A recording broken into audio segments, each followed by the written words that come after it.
What's going on, Android Netrunner diehard fans? Got to be Yeah. you got to be in the diehard fan group to be down with what we're talking about right now. Yes. Yes. Live for Uh, your die hard.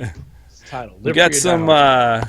some hardcover Monster Slayer. Shing, shing. We got some hardcover editions of DLC's Monster Slayer. So we're gonna talk non-spoilers first, right, Hollis?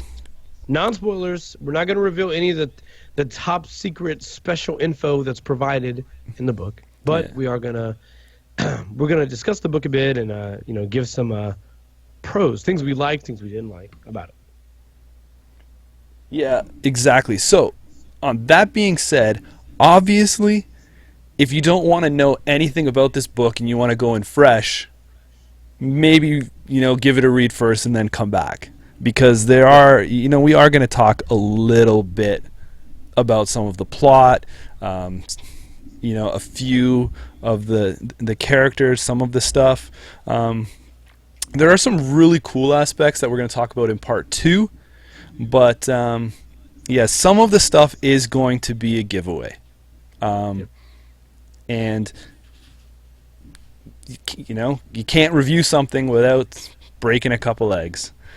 Yep. So if you don't want to know anything, it's best to go in and clean out the way right now, and then obviously come back. Make sure you come back. Please do. Please do. Um, so there's a couple people jumping in the chat here for a second. They said they're, some people that haven't had time to pick it up, but they certainly, I'm sure, will. So, Hollis, Yes. Monster Slayer, what do we got here? What do we got this book about? So the main theme of the book, or I guess the main character in the book is Rena Roja, which is of course an ID that we've received. We've had in Netrunner for a long time, and the book is titled Monster Slayer. I would say that if anything, the book sort of gives you a very kind of in-depth probe into the mindset of Rena Roja, and more particularly, it focuses on a very specific kind of story of something current in the universe that she deals with.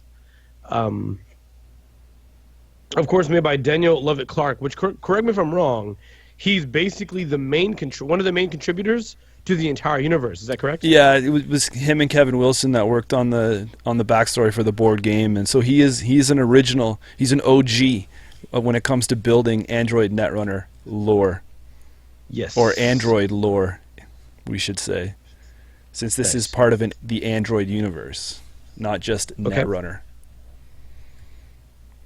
Yes, and I mean, like in general, so this book is the second book that's been made, like the second novella being made for Netrunner. Of course, they had the earlier editions of the books. I want to say before this cycle, and I'm not really sure how successful those were. So this is a totally separate work. It's meant to be short. It's not meant to be some 300 to 400 odd pages. I think the book is very short, at like 95 pages. Yeah, something like that. Not Yeah. including the bonus ones at the end. Yeah. So I mean, like, it's very short. It's meant to give you this. It's really just kind of meant to give you a taste of like the inside of a character and give you a quick like briefing of the kind of world that they live in. Personally, I thought that it was it was a really good read, but I guess we'll discuss that more here shortly. Yeah. So so this book is about Reyna, and it's about Reyna's battle with the Wayland, specifically Grindel, which is cool because they came out in the same cycle, I believe, right? Was it Reyna and Grindel? I think so. Yeah. Someone will definitely correct us if we're mistaken there, but I do believe that they were at the same time. So it's got the thematic tie-in a little bit right there. So it's all about Reyna doing her thing. She uncovers she uncovers an agenda during a run. Yes. A little bit of data, and then she, that sets her off on a path to, fight Wayland to take down this consortium and right all wrong. So it's that's the Reader's Digest version there, kind of summarizing, without giving away of the ending. Hollis, what did you think of the main character? What did you think of Reyna? So, what I like. Okay. So here's the deal. So, like, if you remember, Reyna's flavor text is very it's very sort of I wouldn't say dark, but very sharp, right? Like, her flavor text in the game, like on her card, is analyzing the board won't help. Your mistake was thinking that we were playing the same game. Now, I would say that, like, her personality in general very much sort of fits that playstyle. It's important that you guys remember she was a soldier. Like, Reyna was a soldier. So she has a very interesting point of view on the world. You'll see this in real life, right? Like, if you would ever talk to someone who's ever served in the military, their view of everyday life, as far as a whole, would be vastly different from that of a civilian. And I think that Rina Roja definitely, like, sort of has that mentality. She is a soldier. Her every aspect of her life kind of represents that of a soldier, and how she behaves, how she handles day-to-day tasks, things like that.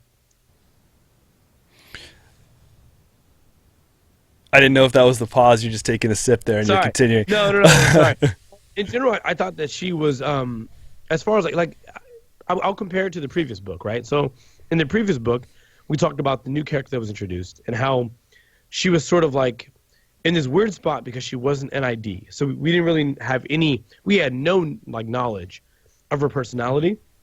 Whereas I think Rena's, even just a flavor text, definitely reads much more into the kind of person that she is in the universe of Android Netrunner. Like, she is an anarch. She is a runner, which, if we look at it objectively, anarchs are always the faction that's kind of aggressive and not polite, not really kind. There's not a lot of finesse. It's a very much brute force sort of mentality. And I think that they definitely make a good job of showing that in this book. Reina's personality is very much that. What do you think, Jameson? I was actually really, really surprised on how much I liked this book. Before picking it up and opening the chapters, I'm not really drawn to the Anarch faction of play in the game. And I don't play a lot of Wayland right now. So it was kind of like two backstories that didn't really prick my curiosity, because I think a lot of people are drawn to the characters that they play in the game, right? Like, if you're a heavy shaper player, then you want to see,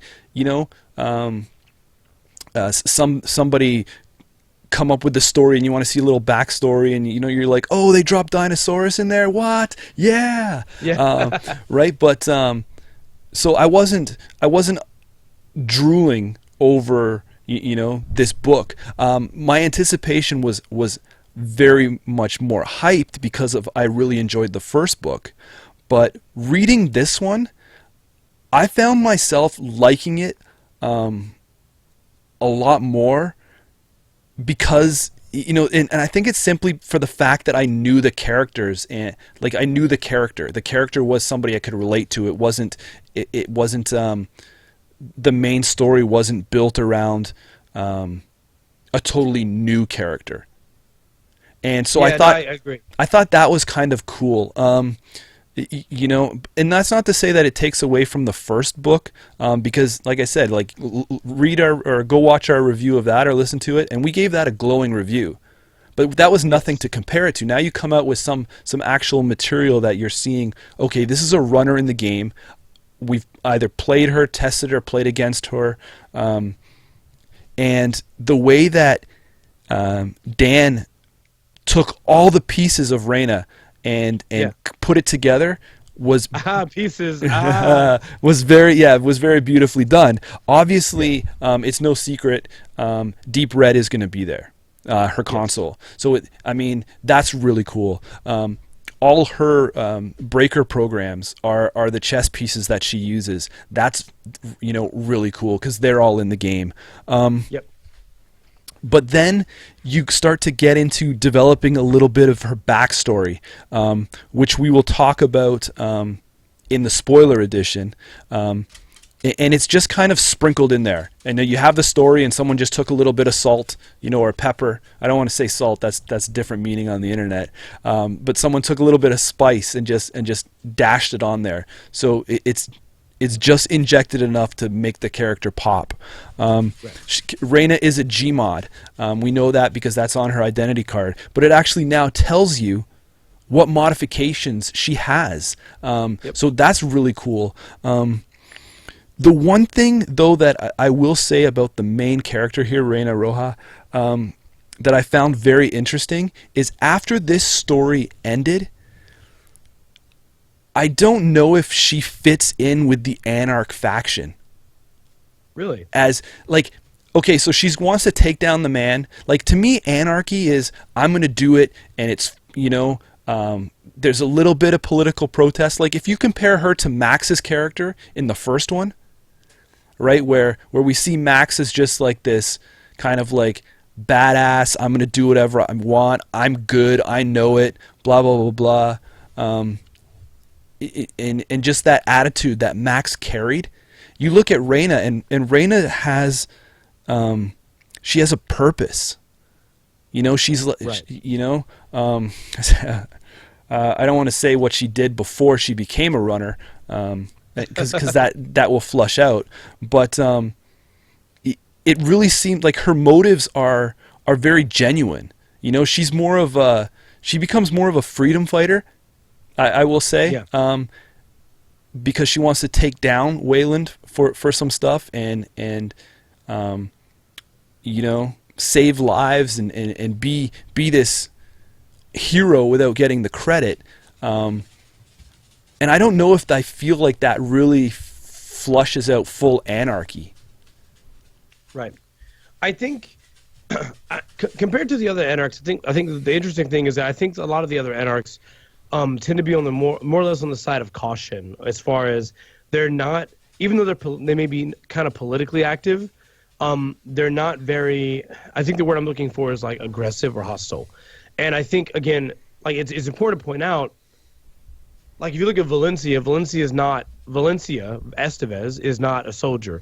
Max is not a soldier. Wizard's not a soldier. Noise is not a soldier. So, you know, Noise is a genius college dropout. You know, like look at those things. Reyna is a former soldier who is well versed in the world of hacking. And not only that, but she's a Gmod like Noise. And generally what Gmod would mean is they have some sort of like body enhancement or mental enhancement that makes them better at what they do. Like whether it's hacking, whether it's a soldier, whether it's whatever. So when you look at that, when you compare them, Reyna's not the same kind of, like, if you will, an anarch that Noise is, or that Valencia is, or that Wizard is, because she is a soldier that is Gmodded. You know, and we've seen her, like we've seen her wear she has the biomed, the suit, the full, like, you know, android kind of muscle fiber suit. You know, like she's a different kind of runner, and they do a great job of showcasing her differences and her personality. Yeah, actually, it's very well done. Her character is very fleshed out, with motives and agendas, and you know exactly where she's coming from. So I don't know. I mean, what's your feeling on her sitting in the Anarch faction, though, Hollis? You think it? I mean, obviously she's not, you know, she's not criminal, right? You know, and then I don't think she fits into the Shaper world. But to me, Anarch is you know, maybe I gotta open my mind a little more, where it's maybe it's that old school Sex Pistols style. You know, it's not, I'm gonna just light the world on fire and watch it burn with chaos and anarchy and stuff like that. Maybe it's just fight the system, and you can have some freedom fighters, and that's where they are in this Anarch faction. I think that, believe it or not, I think that she very carefully walks the line between, if you will, the anarch and criminal faction. I think if I had to choose like a difference, like how I would sort of divide them, I would say that she's a mix between. And this is me. I would say she's sort of this odd, weird mix between like a Max and a Gabriel Santiago. Yeah, You know what I mean? Yeah, because I think I know what you mean. Because I think every aspect of running of runners are going to be some form of borderline criminal, right? Because they're making money, getting data and selling it. Profiting off certain things, right? So Yeah. you gotta pay for this stuff somehow. Right. Right. Yeah. So sorry. Continue. No, yeah, I feel like she's very much a mix between Gabriel Santiago and Max, and by that I mean she definitely fits an extreme in the Netrunner universe that we really don't see very often. She fits an extreme where she's very straightforward and she's very clear in her mission. She's very there's no room to like argue about what her plan is. She is very clear. The part that reminds me of Gabriel Santiago is that Gabriel Santiago is a very smart guy. And he's also very like clean cut, like I'm a criminal. Like look at his flavor text. Of course I rob from the rich. They're the ones with all the money. Yeah, yeah. That's very much like her mentality is very much like, well, of course we're going after them. They're after us. Are you kidding me? Yeah. But she's also in the Max sort of chaos level where it's very much like, listen, these are really, really bad guys. I will do what I need to do to fight them. And I think that's what like looking at their personalities, that's sort of how her personality kind of lands. But she's also unique. Like she's not either Max or Gabriel. She's unique enough to be her purpose, right? Yeah, her purpose is very different, very unique. Yeah, and her backstory has shaped the person that she has become. Yes. So on the other side of the fence, let's just talk about the main bad guy. Okay. Do you want to lead into this one? Sure. You hinted at it earlier today for those people who are active in the social communities. Yes. So I posted this Facebook update in Netrunner Dorks. I don't know who visits that Facebook group, but to me what was interesting is that like I started reading the book very early this morning. And there was this very particular line that showed up, and it basically was by this character named Mr. Stone. If you don't know, one of the current lead designer of the game of Netrunner is Mr. Damon Stone, and the point that was sort of made with that character is that that character is very, very, very dry, and they don't really go into a lot of detail about Mr. Stone. But they very much make it clear that his personality type is such that he Oops. what am I thinking of? He talks or describes things in a way that don't make you polarize to the position opposite of his. Basically, when it's all said and done, when you listen to words taught, when Mr. Damon talks, not Mr. Damon, excuse me, Damon, Mr. Stone, when Mr. Stone talks, you hear this, you sort of kind of get like I see, your position makes sense. I see, this is your motivation. And it's not very like, oh, he's a bad guy. He's always sort of able to rationalize his stance. Now, I don't know if anyone here has ever talked to Damon Stone. I don't know if you're picking your words carefully because you're trying to tie the main bad guy to Damon Stone. But I'll say that the main bad guy in this book was stone cold, man. He was cold. He was cold. So what he is he's a Wayland cleaner. So he's the guy that Wayland, the board, goes and gets, hires these guys to get the job done, right?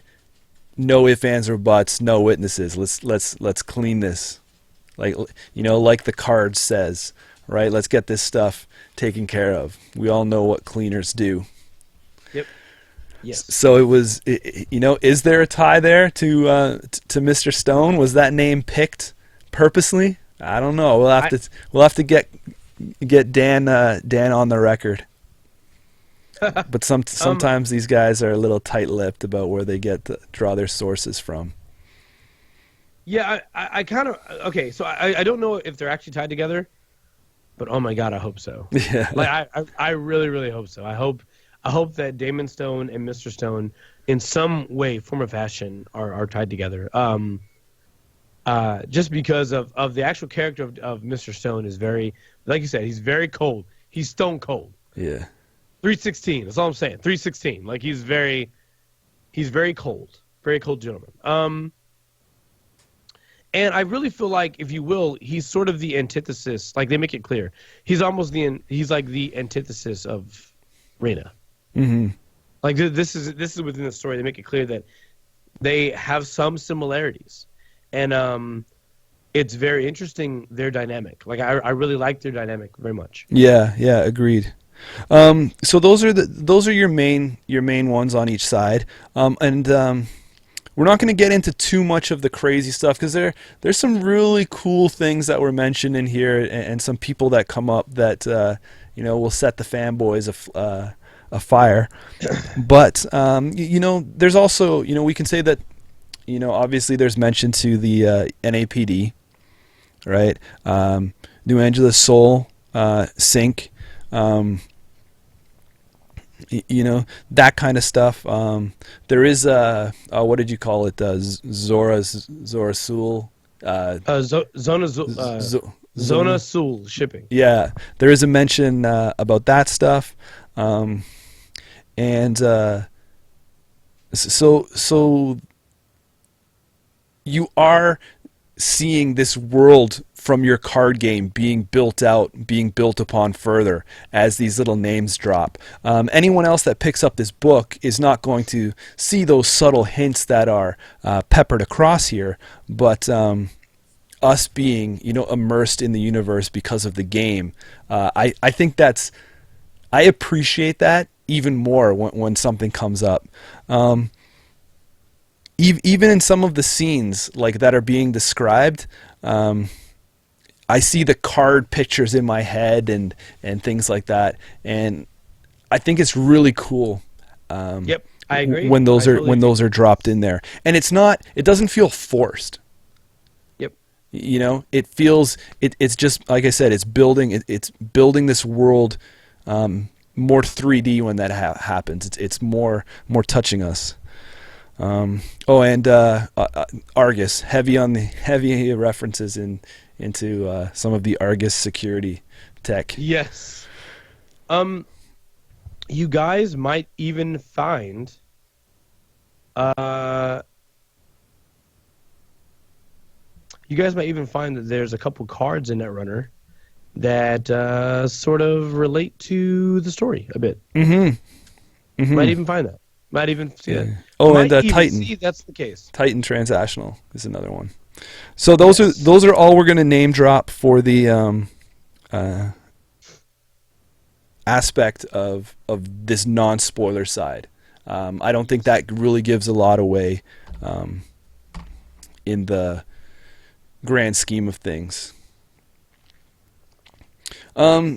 So we definitely did learn something new from this book. It really does flush the characters out. It flushes the story.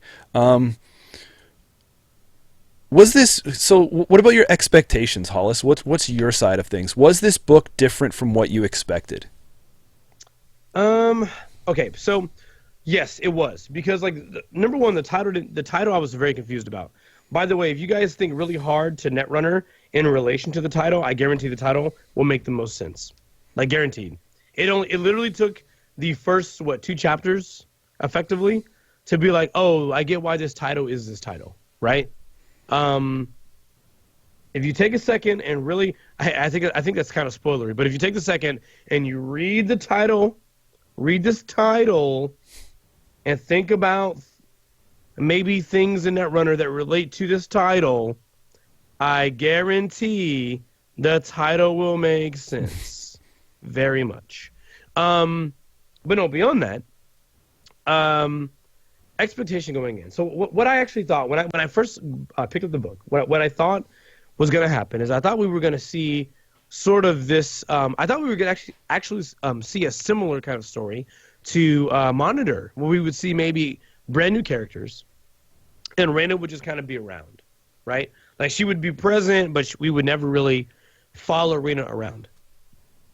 And that's the exact opposite, because this story is Reyna and pretty much only Reyna.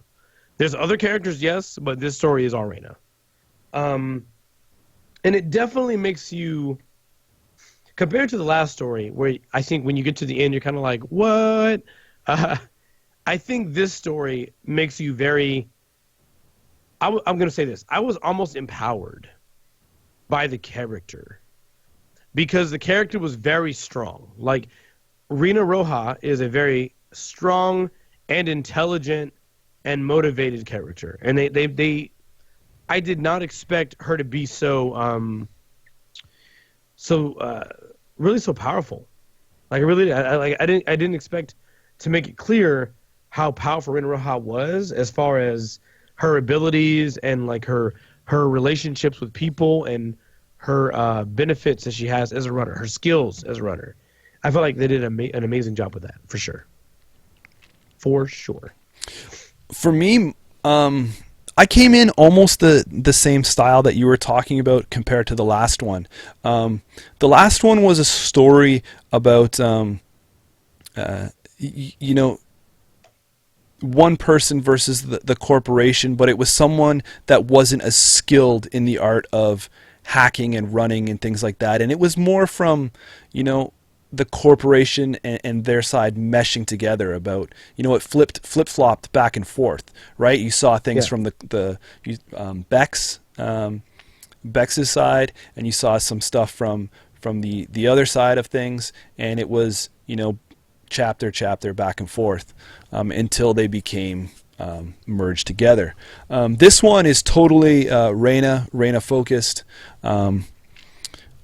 But I wasn't prepared. Honestly, I thought things were going to be, when it was seeing the cover and thinking, okay, this is going to be about Reyna.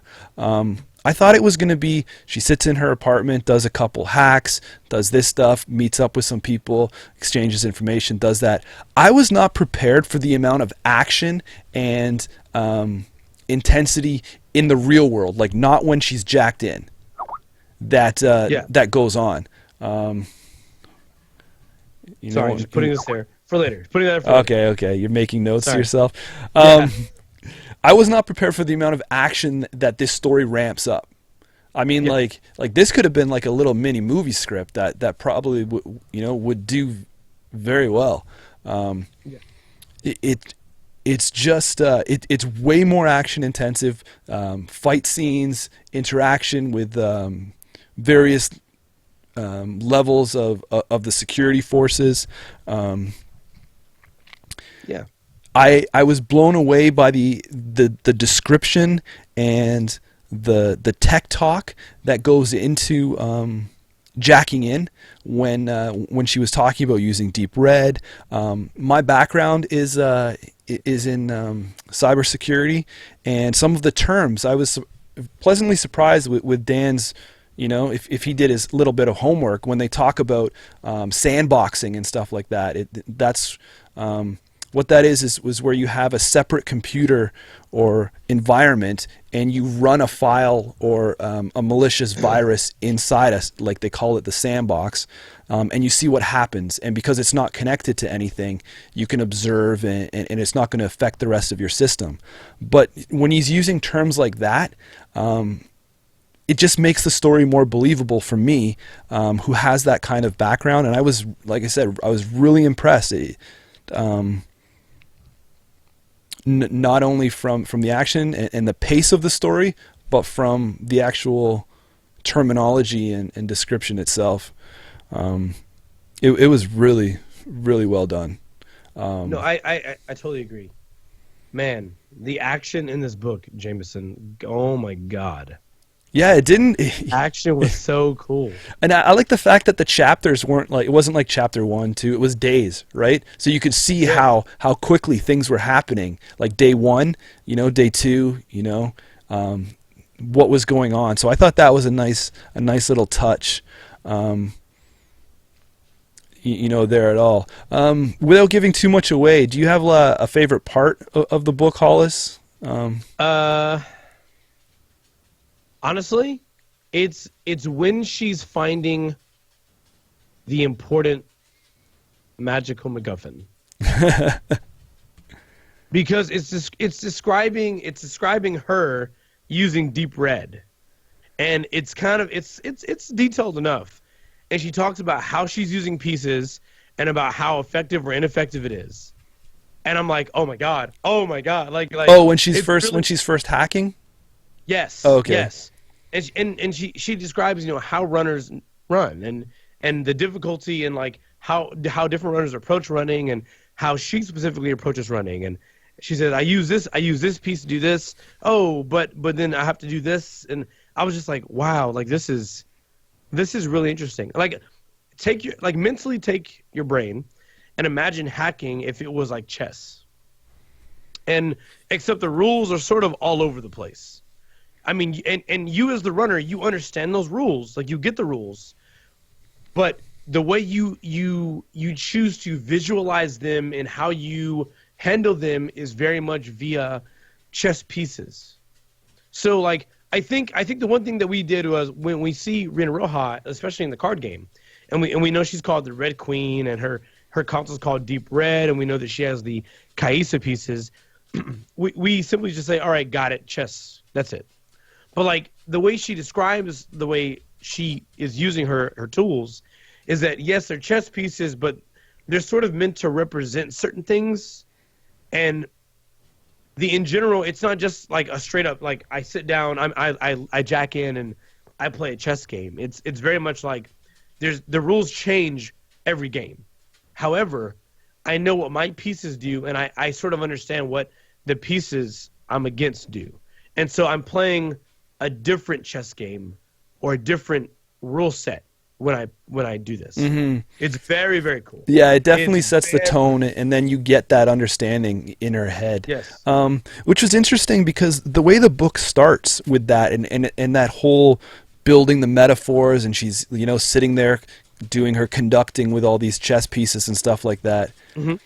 I thought, okay, here we go. This is what I expect from the book.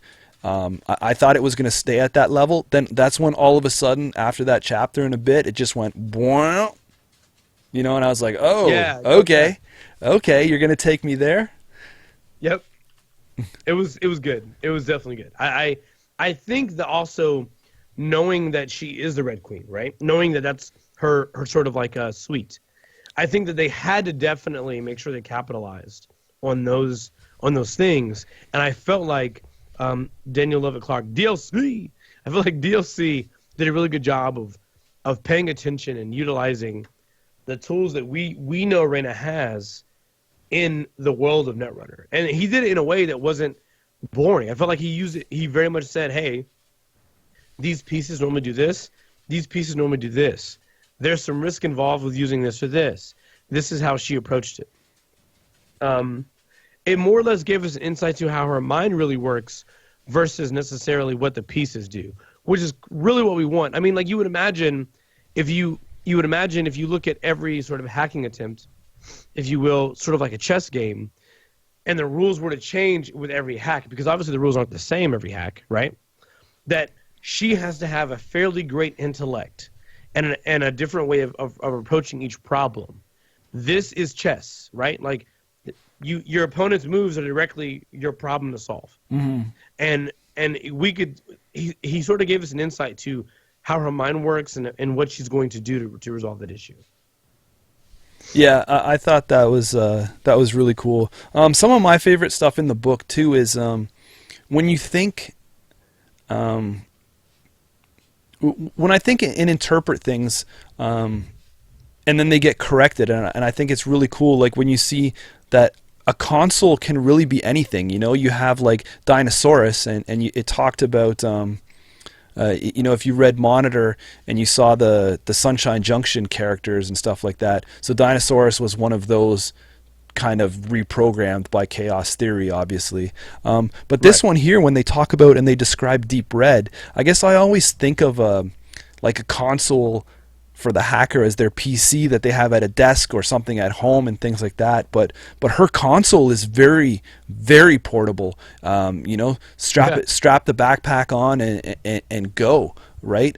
So when you see that the artwork for Deep Red and the playmats and stuff like that with that chess piece logo on it, yeah, that's what it is. Just this pack that she has strapped on. No, yeah, that's true. Yeah, no, that actually was my biggest. That was one of my biggest things, is because in Netrunner, all consoles are different. Like in Netrunner, like if you look at Monolith or Doppelganger, right? Those are like big consoles that take a lot of setup. And the way that Deep Red is every time when we look at the Deep Red card, it's literally on her back. Yeah. When you read this book, Deep Red, actually on her back. Yeah. Like literally a backpack of a console. She takes it with her. And it's actually useful. There's multiple times in the story where it's as useful as it is because of that. Yeah. Yeah, and you really see that connection between a runner and their console here. Yes. It's very, very, very apparent that the console is custom. It is something that they've made and adapted to their personality. Like I said, like with Chaos Theory and the Dinosaurus, that's synonymous with her. Deep Red is very much everything that Reyna has made it to be and operate. Talking about all its custom stuff to be so chess precise while she's jacked in. But I say, so my favorite scenes are some of the action scenes where she's actually battling and interacting with Deep Red while she's fighting these security sec scrubber cleaner guys, interacting with the environment around her, trying to do we all know that when you jack in, from the previous book stuff, it really takes you to a different place. So it's like, she's running and she's like, oh, I need to really hack into the security system. Do I have enough time right now? I'll take the risk. I'll go under, jack in, come back, continue, fight, blah, blah, blah, move on. So yeah, I thought it was really cool. That kind of stuff. So that's where I really love those scenes in the book. Now it's time for the tough question, Hollis. What did you least? We gotta make the review. Sure.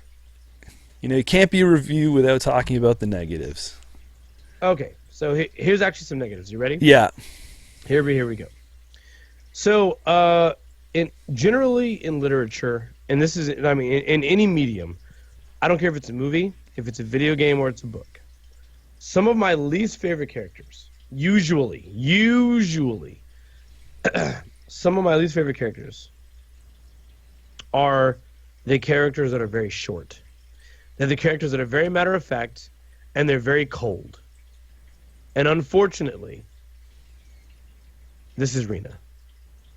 Even how DLC writes Rena, she is very direct. A lot of the time, she's very direct and cold and uncompromising, and so much so that it directly, even in her dialogue, the way she's written, the way things are described for her are very matter of fact. There's no fluff. It's very like, she said this. This is what she thought. And I'm like, well, give her, and I really, really, really very much, and this is weird, I want to very much give her more personality. But the truth is, this is her personality. Like, she is that cold. She is that short. She is that quick. She's that, like, I don't want to say simple, but she is that precise. Yeah. She doesn't require a lot of words to get her point across, or a lot of paragraphs to explain something. She's very efficient. Yeah, and along those lines, and I don't mean to jump into your thoughts and stuff here, but as more evidence into that, I really did feel that after the first couple of chapters or couple pages, once her character and a little bit of the backstory was flushed out, I did feel that I knew this character. I knew that, and once something happened, I didn't feel that they were struggling to make a choice, or I was like, oh, I wonder what she's going to do. I was like, this is what she's going to do. This is what she's going to do.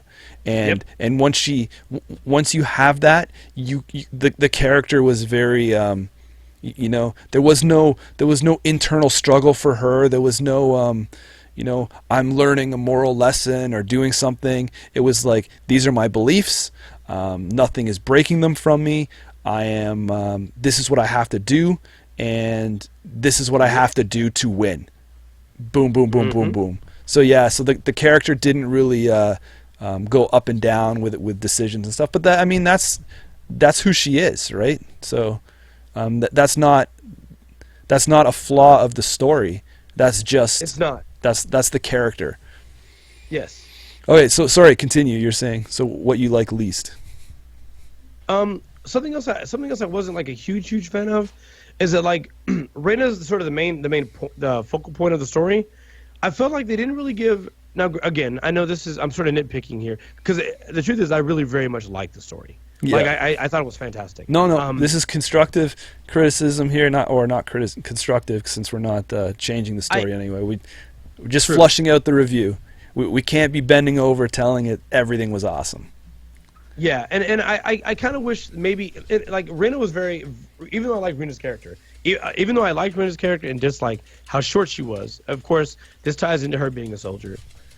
I kind of wish there was more development, if you will, on other characters. Like, I think there is, and I'm not going to spoil this, there are some very significant other characters in the story, but we get way less info about those characters. Now, one of them that we get very little info on, I understand completely, because they wanted to wait till the end of the book to show us something very unique about Reina Roja.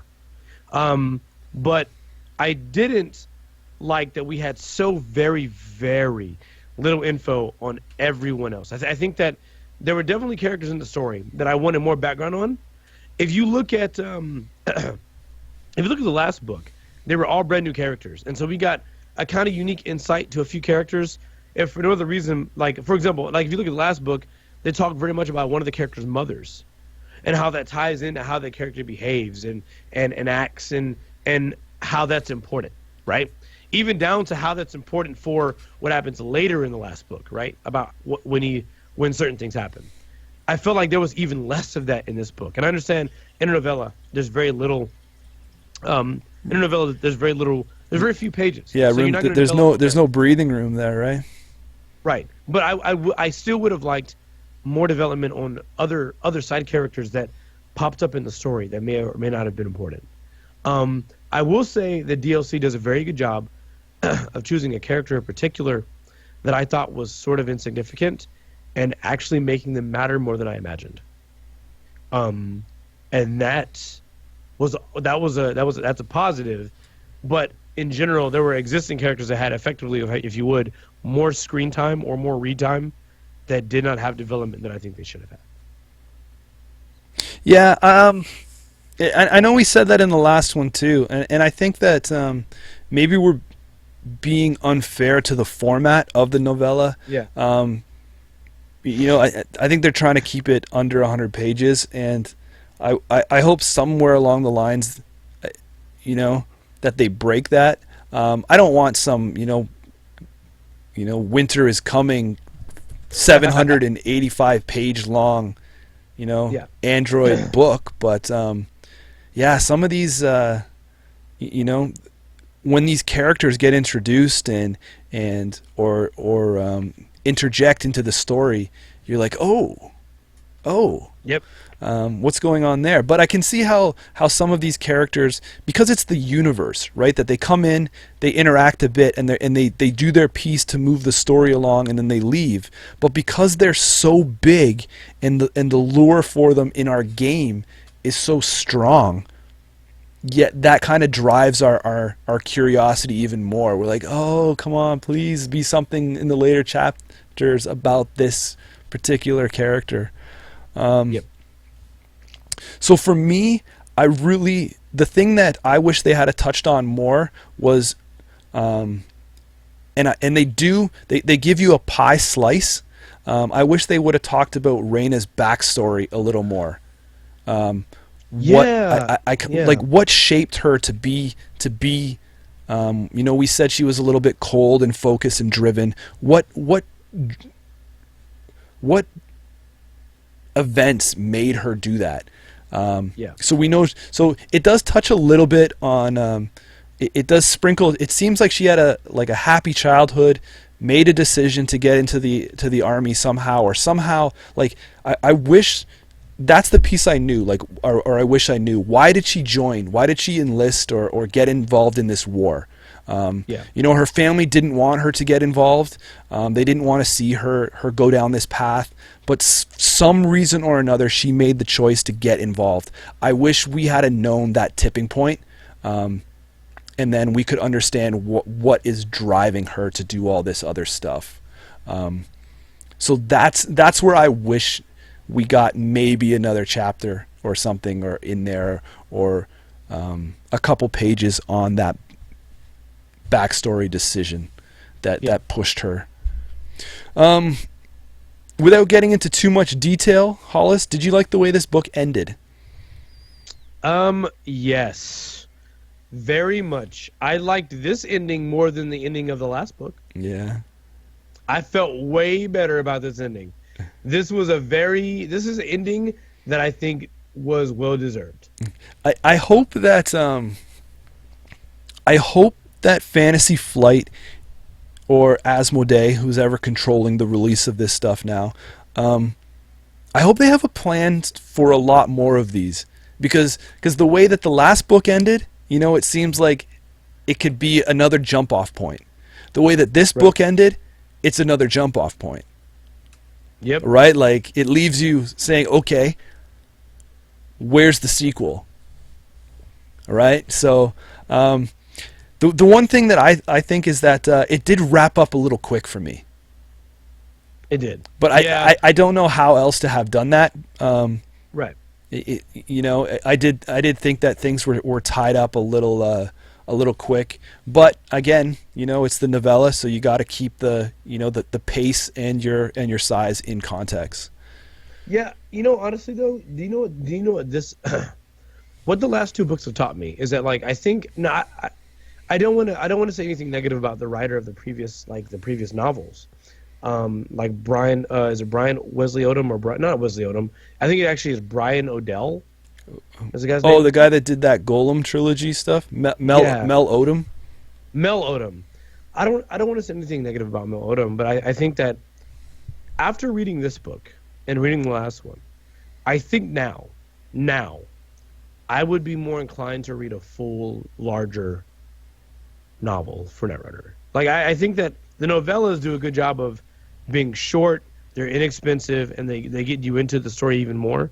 They help you with the lore. Yeah, exactly, right. It's like it's like you gave me a piece of pie, but I'm like, I'm a grown up. Give me the whole thing. I can eat it. Exactly. I can eat it now. Yeah. I'm grown. Yeah. You're gonna give me the whole pie. Yeah. You're not gonna give me one slice. And that's very much how I feel. Like I feel like now that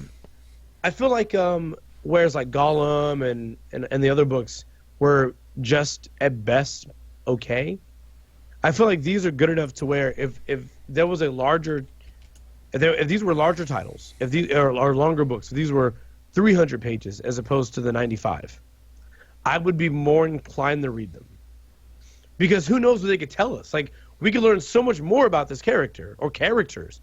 We would learn so much more about conspiracies they uncover or scenarios they get involved in. And especially when you look at runners, like, think about it. Like, now, obviously there's certain runners in the game that will change over time or may be gone. Like, for example, if you have the Worlds of Android book, you may know that there's something special that happens to Wizard.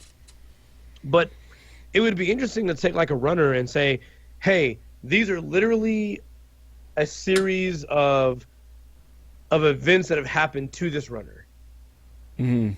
And maybe even so far to say, hey, there's a runner they met in this story that we don't even have as a card yet. Yeah, and I think that the pieces that I like too are going through here, and there's some characters that get dropped and things like that, or some places. Like there's a couple little Wayland consortium companies and stuff that kind of get named that aren't anywhere in our card game yet. So I think it'd be cool if later on, if those are used, or if some of the runners that she encounters are later used, and not the obvious ones that are already released, right?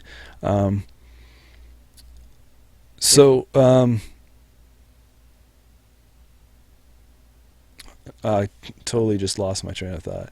It's fine. I mean, to summarize, I guess what I would say is, not only I felt like this novel was better than Monitor, and that's not to say Monitor wasn't good. It's just that this is a character that, if I'm going to be real with you guys, this is a character that was not heavily in the current meta, not heavily played, but she's got personality, and she has a very different personality from a lot of the Anarchs, Criminals, Shapers, a lot of the other runners in the game. And I felt like, especially I think what made her interesting is that she's underrepresented in the meta. Like, we don't see her played very often. And so it sort of breathed new life into a character that no one really, that's not in the forefront of everyone's mind right now. You know what I mean? Like, everyone's thinking Wiz and Max and Val. No one's really, and Omar. No one's really thinking Rinroja. The same way how no one's probably really thinking Gabriel Santiago or Exile. You know, like to me, if there's a character that's not in the forefront of the existing competitive meta, if you will, that's the kind of character I want in a novel like this or novella like this. Because if I'm not going to be competitive, my brain is very competitive in Netrunner. If I'm not even going to play an ID competitively, it's still cool to see the ID or that personality in a novel so that they live beyond the card game. They're important beyond that. Like, to me, that helps my invested interest in the game. Yeah. You know what I thought else was cool about this too?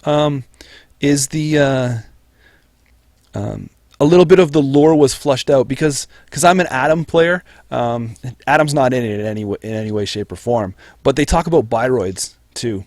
You know, and the directives of biroids, and they also start, like, I know we have Atom, but they also named about 3 or 4 other biroid models. So that stuff was really cool. It did. But to say on your stuff, Hollis, is I think I would, now that I'm involved in the game, like, what are we at? They said something about 4 years. Has this game been out for? Coming up, yeah. Yeah. We have all of these cards and that we've played or that we know. We have all these characters and places and programs and all this stuff.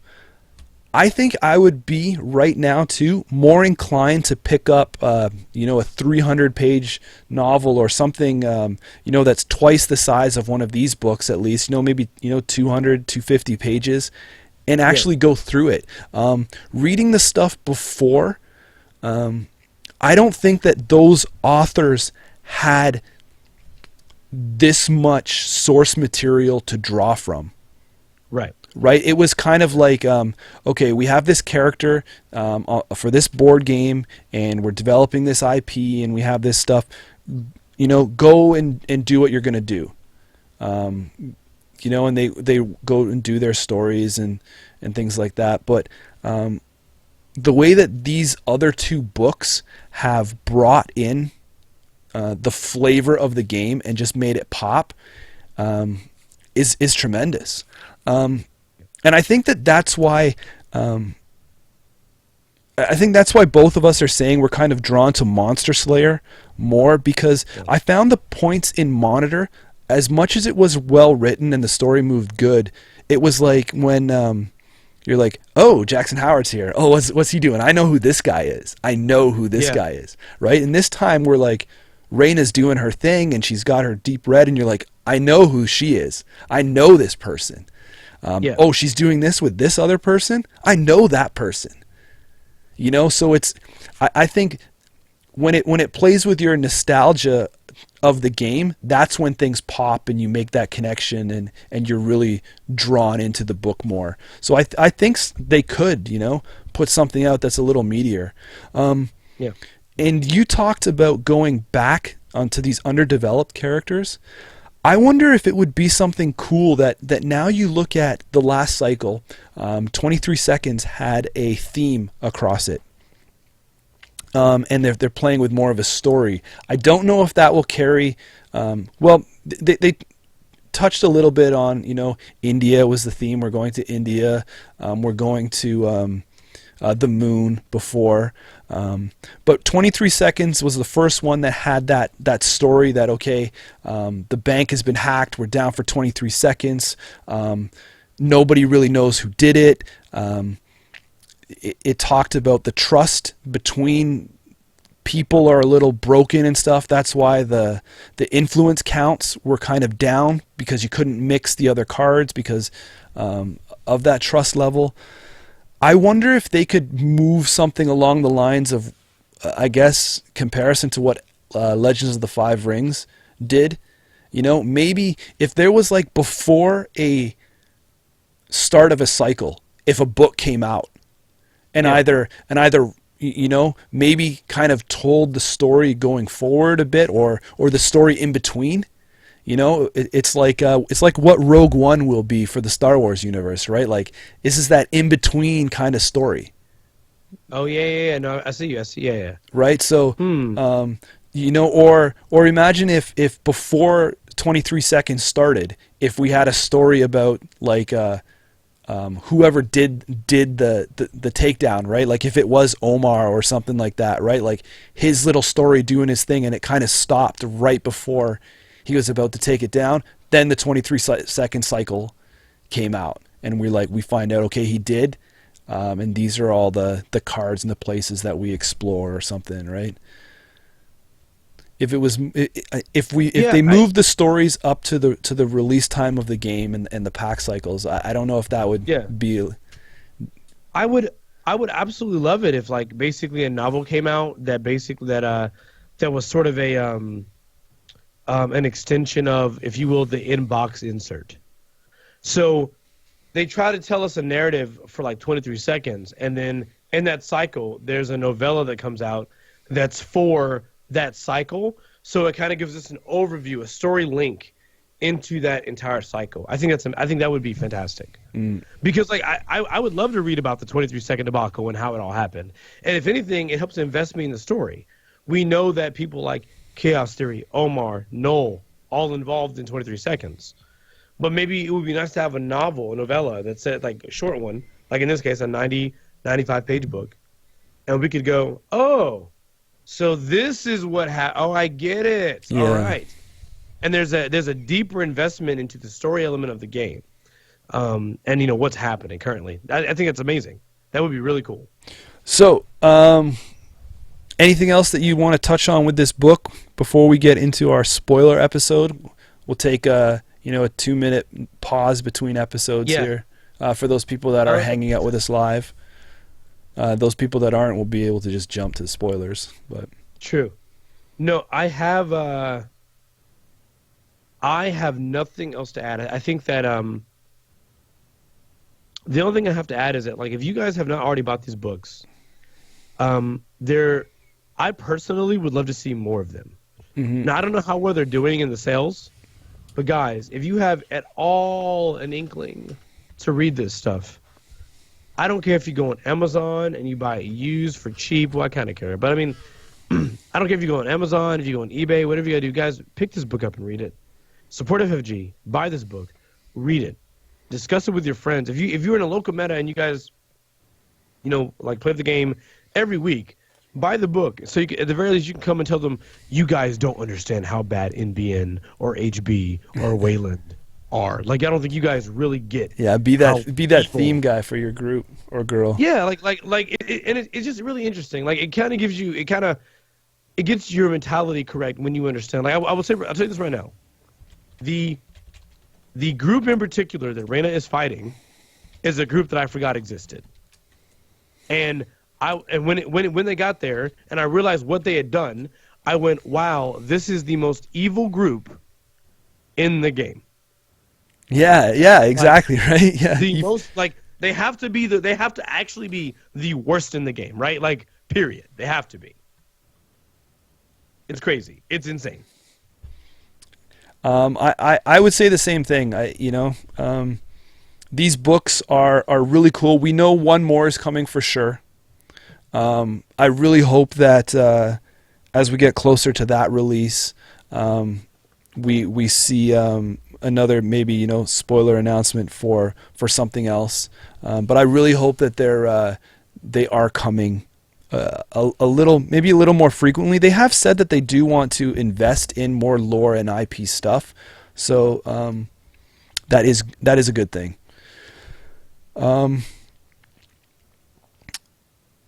Do I recommend this book?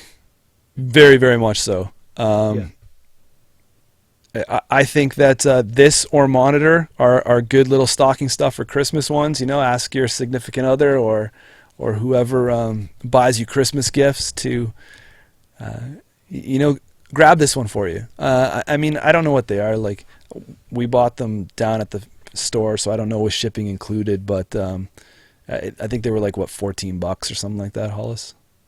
I mean, they're not overly expensive, and that's if you care about having the hardcovers. If you just want to read the story for the story, I think there's Kindle download versions that you can get that are even cheaper than that. You don't have to. Yeah, you don't have to buy the hardcover. Just buy. If you need to, buy the Kindle version. Read it on your smartphone or tablet. Mm-hmm. Like, check it out. I mean, I really, really like them. Yeah, I as well. Both books for their own reasons. Monster Slayer, I highly recommend. 2 thumbs up. I mean, I don't know. Hey. I don't want to put it on a number scale because, everyone. It's really hard because we're not comparing it to anything. We're just reading it and enjoying it, right? So yep. Definitely 2 thumbs up for this one. For sure. So yeah, let's see what the next one has. The next one is a little bit of MBN. Right, with what's it, Marissa Rhapsody and Ken, I believe was that right? Oh yeah, Marissa Rhapsody and yes. Ken the clone. Yeah, that'd be cool. So look forward to that, guys. Thanks very much for joining us. We're gonna pause a little bit, take that break, and we will jump back with a spoiler-filled episode where we talk a little more loose-lipped. Ooh boy, loose-lipped. They sink ships, but not if we're giving you a warning. They don't sink a damn thing. So you better be here if you care about. If you've already read the book, if you already know what's going on, or maybe you plan on reading it anyway, and you just want to hear our thoughts on the particulars of the story. Jump in, or maybe you'll not listen now, and then you'll come back later after you've read it, and you'll listen in. Yeah, which is also good. All good. If you like this, give us a thumbs up. Like these videos if you guys are watching them after the fact. It really helps us out. Thanks a bunch, and we'll catch you on the flip side of this. See you guys.